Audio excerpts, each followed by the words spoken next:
I'm Cheryl Klein. I am the Senior Executive Director for Hospice. Today is September 21st, 2022, and I'm in Everett, Washington, to be with Dr. Jeff Ward. Jeff and I know each other. I think we probably met when I started hospice in 2006, but we really started working together in 2011 when I became the clinical manager for your hospice team. My name is Jeff Ward. I'm in Shoreline, Washington, where I live. I'm 63 years old. I have been involved with hospice since 1994. I've become part of the institutional memory bank. You are such an important figure in the Snohomish Hospice. You've been there for almost as long as it has existed. Compared to my day job, hospice never paid me very well. Why would I have kept doing it? Taking care of cancer patients is a job where your therapies often fail. In my mind, a hospice was simply a continuation,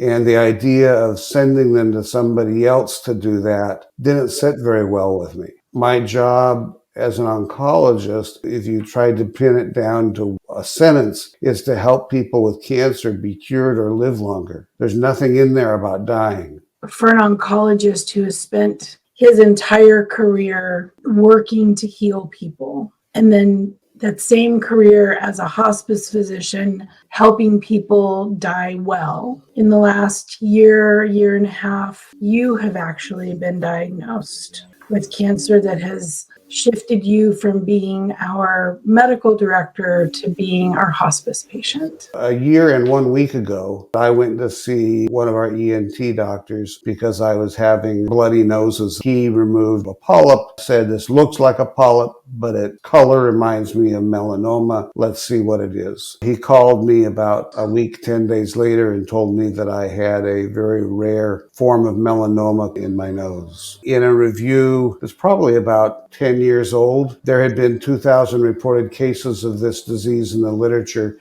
and there had been no reported cases of anybody being cured. I knew from the outset that I had a bad cancer, but I also knew that I had tools available to me that were not described anywhere in the literature. I was referred to the only team of surgeons who could do the surgery that they recommended to me. Following that, I began immunotherapy and went through radiation. I learned for the first time what panic attacks were. When they do this kind of radiation, they put a mask over your face and bolt your head to a table. And the mask got so tight that I didn't think I was going to be able to breathe. I got through that and I got back to work. So I focused on my practice. I got back to being busy. And then in May, I guess the end of April, there was a little ditzel in my nose on the opposite side of where the cancer had been. Those biopsied and came back positive. So we again operated on it. Within 2 months, I had lung metastases. Then I had a decision. The therapy, if I wanted to pursue it, was at Sloan Kettering in New York City. I would have then gone into the hospital and gotten high doses of chemotherapy. I would have likely been in an ICU for a week or two recovering. And if it didn't work, I would have used up all the rest of the time that I had pursuing a futile experimental therapy in New York City, living in hotels and hospitals. I knew the odds of it working were very small, and I decided I'd spend that time with my family. What's nourishing your heart and spirit right now?